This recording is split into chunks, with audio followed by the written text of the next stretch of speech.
Et finalement, je me dis non, allez, elle a fait un pas vers toi, fais un pas vers elle, et en même temps, tu pourras lui prouver que Dieu n'existe pas. Parce que demain matin, tu vas la voir et tu lui dis, bah voilà, j'ai été prié, et regarde, Dieu n'existe pas. Donc j'y vais un peu, et en fait, vous vous doutez du résultat, mais je me suis fait retourner comme une bonne crêpe. En fait, ouais, le Seigneur est venu me combler d'amour.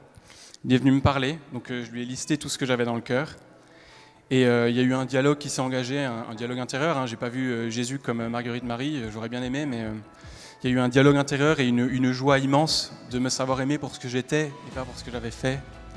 Ça, c'est hyper important. J'ai fait cette expérience de repos. En fait, ouais, j'ai roupillé sur le cœur de Jésus pendant quelques heures. Et puis je suis sorti de là en joie, j'ai crié dans les rues. Et ça, les organisateurs le savent pas, mais le Seigneur le sait. C'était il y a 8 ans, jour pour jour.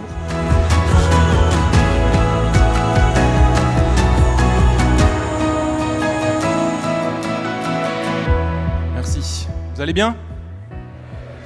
En fait, ouais, je vais mettre en pratique ce que le Père Étienne a dit, ce que j'ai vécu. Donc moi, je m'appelle François-Xavier, j'ai 28 ans.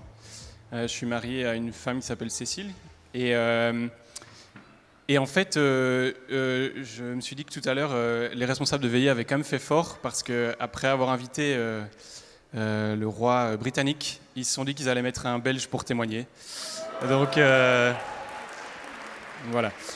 Et moi, je suis venu quand même souvent quand j'étais petit ici à Paray-le-Monial avec mes parents. J'en garde un souvenir plutôt agréable de football dans la prairie et de discussions quand même un peu avec Dieu.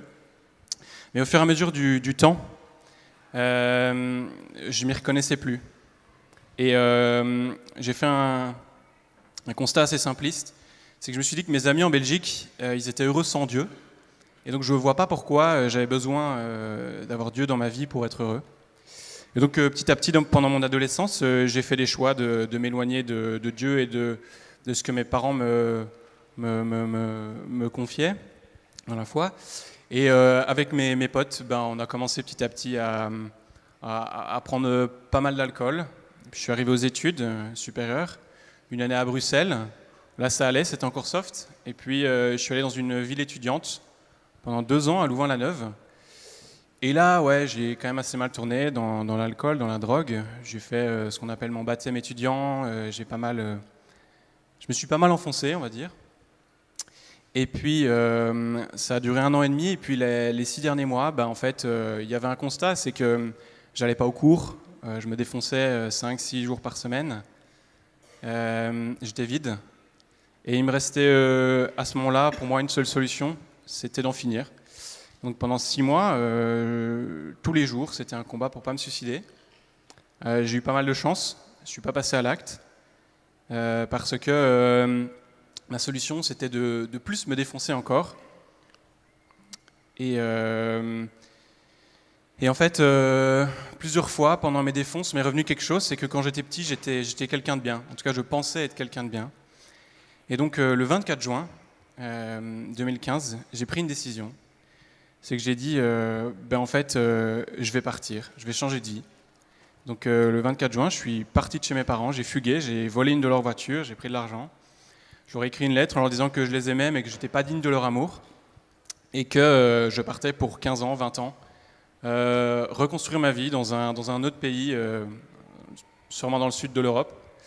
Je laissais mon téléphone, mon ordinateur, je coupais tous mes comptes. Et voilà. Ensuite, trou noir, et je me suis retrouvé à Paray-le-Monial.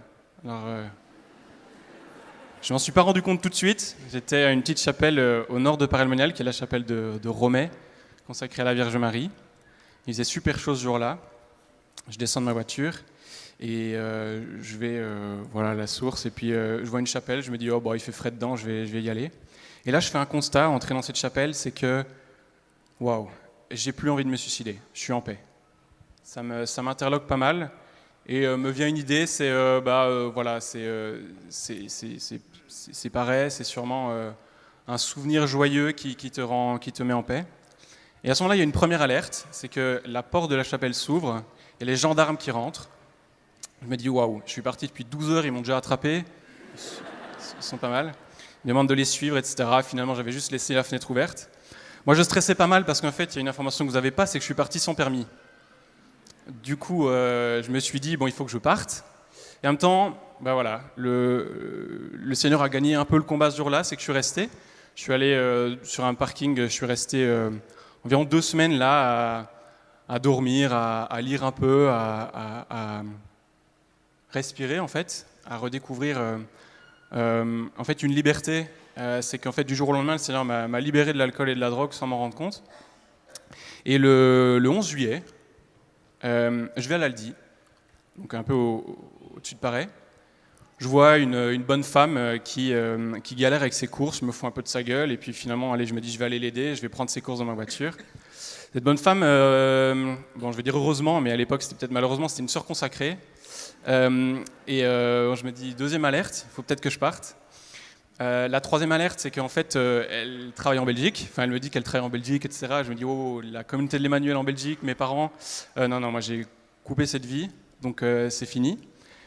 Et en même temps, bon, elle insiste parce qu'en fait, au moment où je dis mon nom, elle se rend compte de qui je suis, parce que mes parents avaient envoyé des mails aux communautaires en Belgique. Donc, elle m'invite à aller boire un verre le soir. C'était la première session, je pense. Et bon, je me dis de toute façon, j'ai rien à perdre, j'y vais. Et puis finalement, discussion toute simple. Elle me touche beaucoup de par sa joie, sa simplicité, son écoute. Et en fait, au fur et à mesure de la discussion, je lui ai tout balancé, tout ce que j'avais dans le cœur. Et là, 4e alerte, c'est qu'elle m'a dit, il faut que tu ailles déposer tout ça au pied de Jésus. Bon, moi j'étais là, bon, merci, mais non merci. Je suis parti, elle m'a expliqué quand même avant de partir, voilà, il y a Jésus, la chapelle, la visitation, voilà, tout ce que le Père Kern vous a dit, mais en peut-être un peu plus simple. Et 23h30, je me dis, bon, je vais partir, je pars vers peut-être l'Italie ou l'Espagne. Et finalement, je me dis non, allez, elle a fait un pas vers toi, fais un pas vers elle, et en même temps, tu pourras lui prouver que Dieu n'existe pas. Parce que demain matin, tu vas la voir et tu lui dis, voilà, j'ai été prié et regarde, Dieu n'existe pas. Donc j'y vais un peu, et en fait, vous vous doutez du résultat, mais je me suis fait retourner comme une bonne crêpe. En fait, le Seigneur est venu me combler d'amour, il est venu me parler, donc je lui ai listé tout ce que j'avais dans le cœur.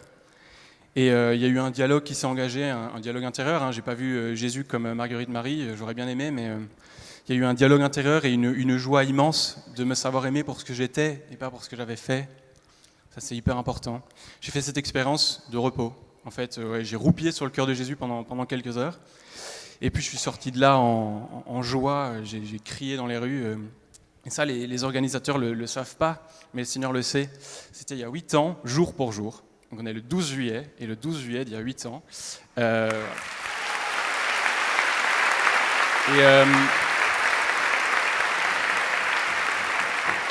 Et là, évidemment, c'est le Seigneur que vous applaudissez et pas moi.